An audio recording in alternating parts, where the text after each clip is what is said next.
Hello everyone, আসসালামু আলাইকুম। কেমন আছেন সবাই? আশা করি সবাই ভালো আছেন। আলহামদুলিল্লাহ আমরাও ভালো আছি। তো চলে আসছি হচ্ছে রান্নাঘরে, রান্না করব। এখানে হচ্ছে সিম দিয়ে ফুলকপি দিয়ে রুই মাছ রান্না করব। রুই মাছটাকে ভেজে নিচ্ছি। আর এখানে হচ্ছে পেঁয়াজ কলি, ফুলকপি, টমেটো দিয়ে ভাজি করব। আর আলু আর হচ্ছে বেগুন দিয়ে কী বলে ইলিশ মাছ রান্না করব। আর এইখানে হচ্ছে রসুন থেতো করে নিচ্ছি এটাকে ভাজি করার জন্য। এখানে কড়াইতে তেল বসিয়ে দিছি। এখন এটার ভিতর দিয়ে দেব হচ্ছে কালো জিরে আর হচ্ছে রসুন কুচি, দিয়ে দেবো কালি জিরা,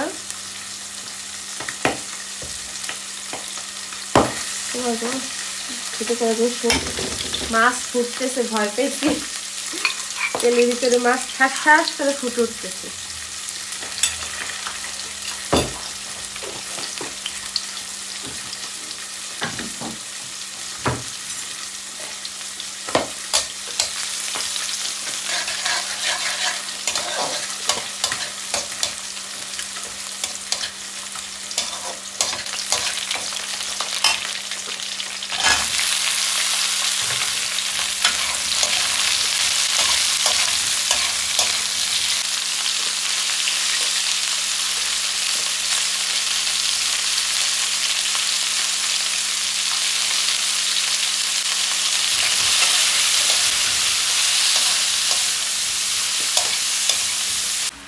মাছটা ভেজে তুলে নিছি। এখন হচ্ছে দিয়ে দিছি মশলা। এখানে হলুদ, ধনিয়া, জিরা আর হচ্ছে মরিচের গুঁড়া, লবণ দিয়ে আমি সবজিটাকে কষিয়ে নেব। এখানে হচ্ছে আমি বাটা কোনো মশলা ইউজ করব না।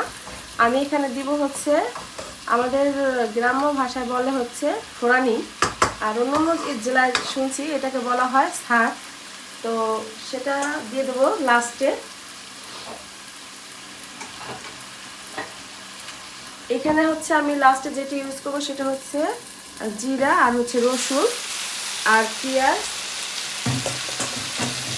তেলে ভালো করে ভেজে নিছি, তারপরে বেটে নিচ্ছি, সেটাই দিয়ে দেব।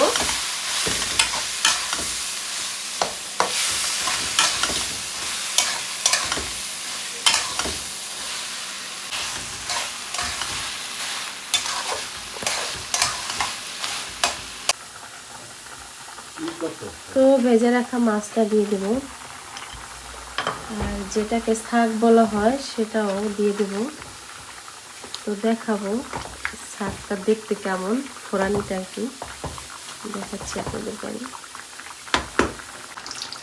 এই যে হচ্ছে শাকটা, এটাকে হচ্ছে তেলে ভেজে তারপর হচ্ছে এই যে এইভাবে করে আমি ফ্রিজে রেখে দিছিলাম। এটা হচ্ছে পেঁয়াজ, রসুন আর হচ্ছে জিরা।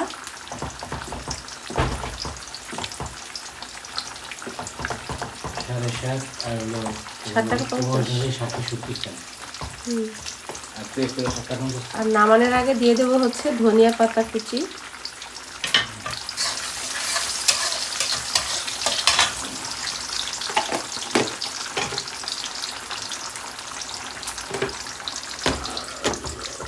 ঢাকনাটা লাগিয়ে দিলাম। এদিকটাতে ইলিশ মাছ রান্না বসিয়ে দিছি।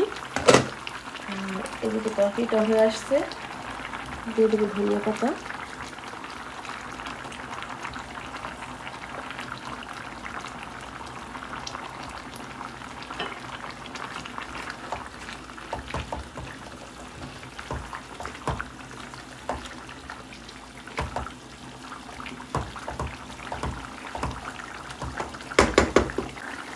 রুই মাছের তরকারিটা হয়ে গেছে। এখন চুলার জালটা অফ করে দিব।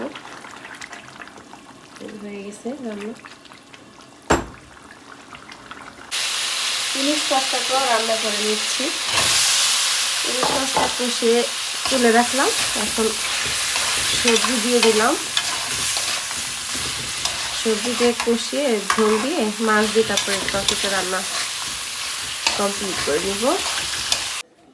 তো এই যে পেঁয়াজ কলি আর এই যে হচ্ছে রুই মাছ, ফুলকপি, সিম দিয়ে তরকারিগুলো নিয়ে আসছি টেবিলে আমি। আর চুলাতে আছে ইলিশ মাছ, হয়নি এখনো।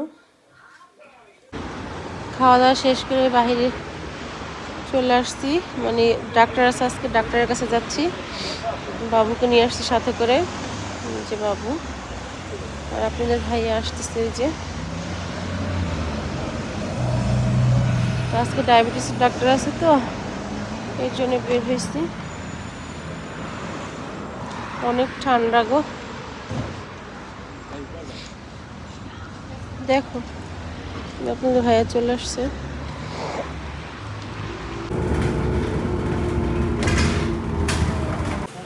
চলে আসছি হসপিটালে, বিশাল বড় হসপিটাল।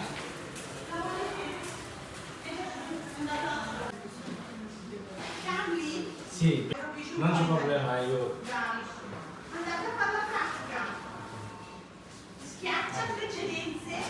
Okay. আমাদের ডক্টর দেখানো শেষ, আমরা বের হয়েছিলাম বিকাল 3টা বাজে আর এখন রাত হয়ে গেছে 5:30 বাজে, তাই না? 5:30 বেজে গেছে। হ্যাঁ, রাত হয়ে গেছে। আকাশ কিন্তু মেঘলা। হ্যাঁ,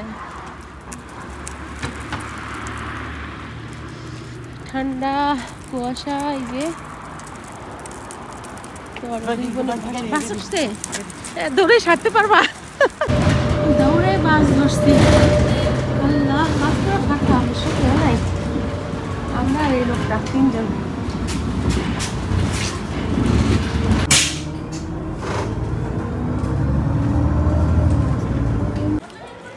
বাস থেকে নেমে দেখেন একটু হাঁটতেছি।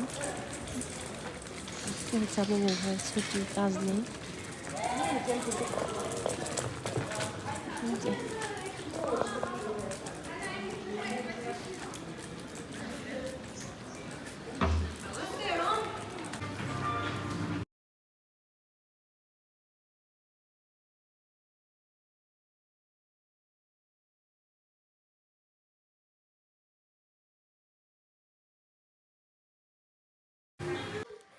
বাসায় আসছি আর এই যে আসার আগে একটু ফুলটার দোকানে ঢুকছিলাম।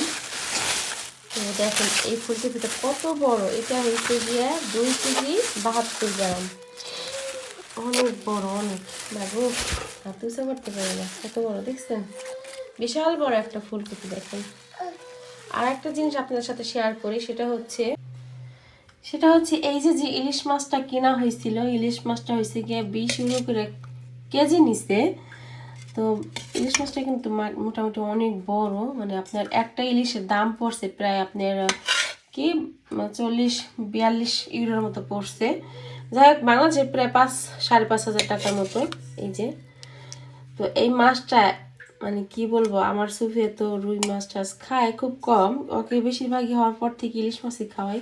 তো মাছটা এত গন্ধ, মানে কি বলবো, আমার এই যে মানে টাকাগুলোই জলে গেছে। কি বলবো, আর কিছু বলার নাই। তো এটা আপনাদের সাথে শেয়ার করার ছিল। আমাদের আসলে দোকানদার ঠকাইছে, এই ইলিশ মাছটা মনে হয় অনেক আগে আসছে। উনি বলছে যে না, এই ইলিশ মাছটা বেশি দিন হয় না আসছে, এটা বলে হয়েছে কি আমাকে এই ধরাই দিছে, কিন্তু ইলিশ মাছটা কিন্তু অনেক আগের, যার কারণে অনেকটা গন্ধ। আমরা সচরাচর ইলিশ মাছ সবসময় আমি খাই, আমার বাসায় সবসময় ইলিশ মাছ থাকে। যারা আমার নিয়মিত ব্লগ দেখেন তারা অবশ্য জানেন যে আমি সবসময় জন্য ইলিশ মাছ খেতে পছন্দ করি। তো এই ইলিশ মাছটার মতন এরকম পচা ইলিশ আমি জীবনে খাইনি, এতটা গন্ধ কেমন একটা, মানে কি বলবো। এখন এই তরকারিটা পুরো ফেলে দিতে হবে। আর আমি এখানে সুপের জন্য হচ্ছে মুরগির মাংস ভিজাইছি। তো এটা রেসিপি আর এখন শেয়ার করবো না, কারণ হচ্ছে গিয়া ভিডিওটা অনেক লং হয়ে গেছে। আপনাদের ভাইয়াকে পিৎজা কিনতে পাঠাইছি, তো আমরা পিৎজা খাবার। এখানে হচ্ছে গিয়ে আদা রসুন সিলে রাখতে বসলাম, স্বামীকেও সিলে রাখছে। এখন এগুলোকে ব্লেন্ডার করে নিব, তারপর মাংসটা রান্না করবো ওর জন্য। তো এখানে হচ্ছে যে পিৎজা কাটা হচ্ছে, দোকানদার হচ্ছে পিৎজা কেটে দেয় নাই, তো স্বামী হচ্ছে পিৎজা কেটে নিচ্ছে। হাত যেন না কাটাবো, বিশাল বড় ছুরি নিয়ে আসছে আমার মেয়ে পিৎজা কাটার জন্য, দেখছেন।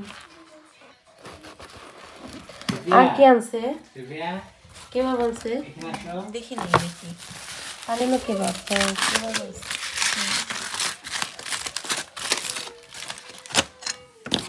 এই যে পানিলো কেবাব আনছে একটা, এই যে দাঁড়িয়ে কত দিয়েছে, বিসমিল্লাহ, মজা, খুব মজা।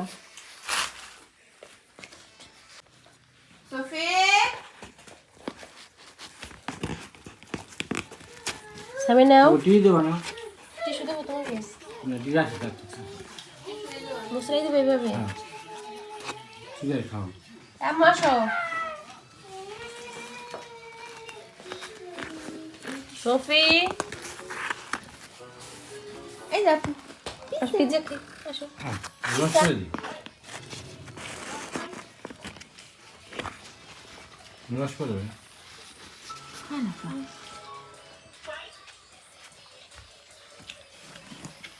কষে দেখেন না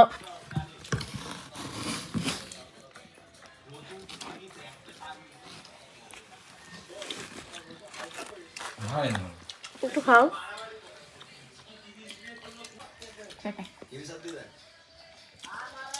আমি হচ্ছে কিভাবে থেকে সালাদ আর হচ্ছে যে চিকেন কাবাব নিয়ে নিছি পিৎজার ভিতরে আমি চিজ খাইনি চিজ থামিয়ে কেটে দিছি এতে চিজ হয়েছে গিয়া খাইলাম আমার হচ্ছে সমস্যা হবে এই জন্য খেলাম না খাও একটু খাও No, no, no.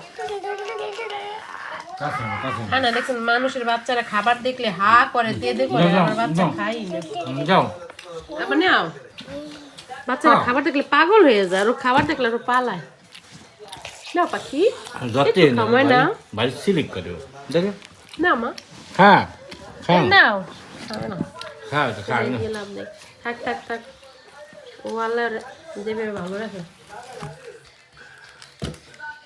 রাখো মা রাখো